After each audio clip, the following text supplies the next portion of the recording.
इस वीडियो में हमारे पास क्वेश्चन नंबर 7 है प्रश्नावली 8.1 चतुर्भुज चैप्टर से और ए बी सी डी एक रोम्बस है, ये क्वेश्चन में दिया है। तो बना देते हैं रोम्बस। रोम्बस क्या होता है? देखो, रोम्बस एक ऐसा समांतर चतुर्भुज होता है जिसके आमने सामने की जिसकी चारों भुजाएं बराबर होती है। तो कहने का मतलब यह है कि इसकी चारों भुजाएं बराबर है और ये समांतर चतुर्भुज है। ध्यान रखना, समांतर चतुर्भुज की प्रॉपर्टीज होंगी इसमें, यानी ये और ये आपस में समांतर होंगे, ये और ये समांतर होंगे। तो जब भी हमें इनकी आवश्यकता पड़ेगी हम इसका इस्तेमाल करेंगे। ओके, तो क्वेश्चन में यह है कि हमें यह शो करना है कि जो ये डायगोनल है, ठीक है, विकर्ण जो ये है AC, ये इसको दो बराबर हिस्सों में बांटता है और इसको भी दो बराबर हिस्सों में बांटता है, और यही काम जो है वो BD भी करता है। ठीक है, तो BD के लिए हम एक डिफरेंट कलर लेते हैं। अब मत करना ऐसे, बस मैं समझाने के लिए ऐसे कर रहा हूं कि ये बराबर है और ये भी आपस में बराबर है, ये हमें प्रूव करना है। तो हम एक काम करते हैं, आसानी के लिए यहां पर इनको नाम दे देते हैं कि ये एंगल 1 है, ये एंगल 2 है, ये एंगल 3 है और ये एंगल 4 है। ठीक है, तो हमें क्या दिया है क्वेश्चन में कि ABCD एक रोम्बस है, एक समचतुर्भुज है, और हमें क्या प्रूव करना है कि एंगल 1 और एंगल 2 आपस में बराबर हैं और एंगल 3 एंगल 4 आपस में बराबर हैं। देखो, ये बराबर होंगे, इसका मतलब जो AC है वो एंगल A को समद्विभाजित करता है। अगर ये दोनों बराबर होंगे तो यानी वो कोण C को भी समद्विभाजित करता है। ठीक है ना, यानी हमें ये इक्वल प्रूव करने हैं।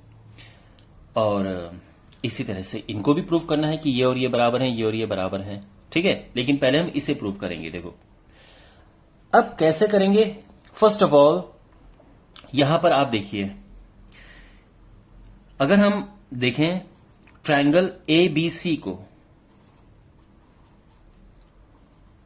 तो यहां पे आपको क्या मिलेगा कि एंगल 2 बराबर एंगल 4 है। ये दोनों कोण आपस में बराबर हैं। क्यों बराबर हैं? क्योंकि ये एक समद्विबाहु त्रिभुज है, और समद्विबाहु त्रिभुज में जो बराबर भुजाएं होती हैं उनके सामने के कोण बराबर होते हैं। तो ये साइड बराबर है तो इनके सामने के कोण भी बराबर होंगे। ठीक है ना, इसके सामने ये है और इसके सामने ये। देखो, अभी ये जो पिंक वाली लाइन है इसको इग्नोर कर दो। ओके, केवल इस पे फोकस करो, इस वाले त्रिभुज पे।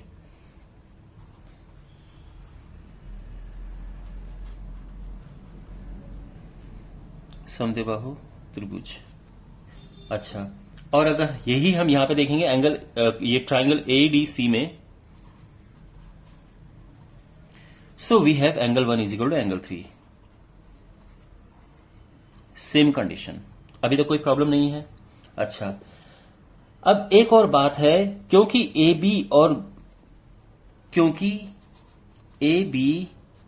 पैरेलल है DC के, ये दोनों आपस में समांतर हैं, तो एंगल 2 बराबर एंगल 3 हो जाएगा। ठीक है, और क्यों? क्योंकि ये एकांतर अंतः कोण है,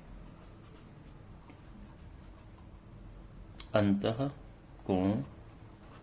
ठीक है, और अगर मैं बात करूं इन दोनों की कि AD पैरेलल है BC के, यानी एंगल 1 बराबर एंगल 4, ये भी एकांतर अंतः कोण। यहां तक सब क्लियर है? ठीक है, यानी ये और ये बराबर हैं, ये और ये बराबर हैं, ये और ये बराबर है, ये और ये बराबर है। अब यहां से देखो, बड़ा सिंपल है।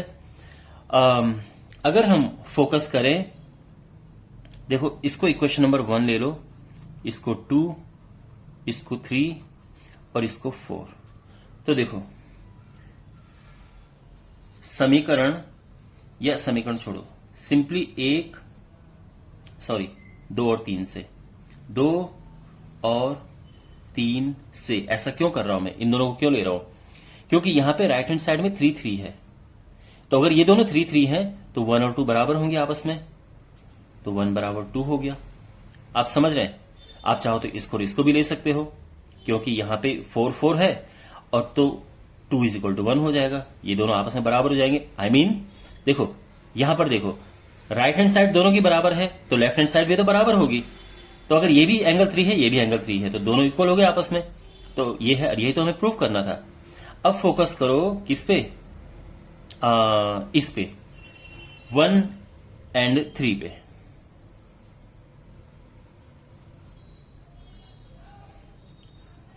तो यहां से क्या मिलेगा हमें, देखो यहां लेफ्ट हैंड साइड में 2 and 2 है और राइट हैंड साइड में यहां 3 या 4 है।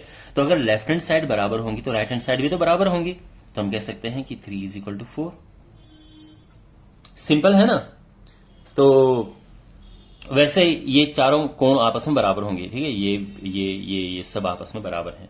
अगर हम देखें एंगल 1 इज इक्वल टू 2 है, फिर 2 इज इक्वल टू 3 भी है और 3 इज इक्वल टू 4 भी हमने निकाल दिया है। तो ये चारों बराबर होते हैं आपस में।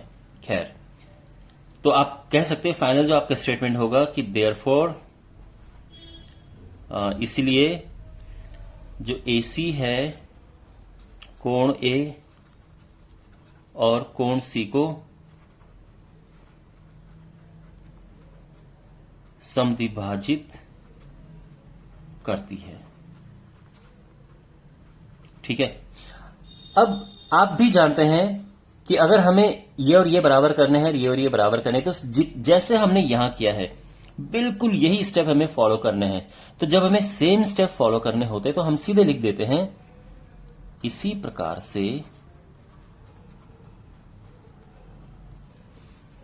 BD कोण B और कोण D को समद्विभाजित करता है। ठीक है, क्योंकि यहां भी एग्जैक्ट सेम स्टेप फॉलो होंगे। तो जब एकदम सेम स्टेप फॉलो होते तो हम लिख देते हैं इसी प्रकार से ऐसा होगा।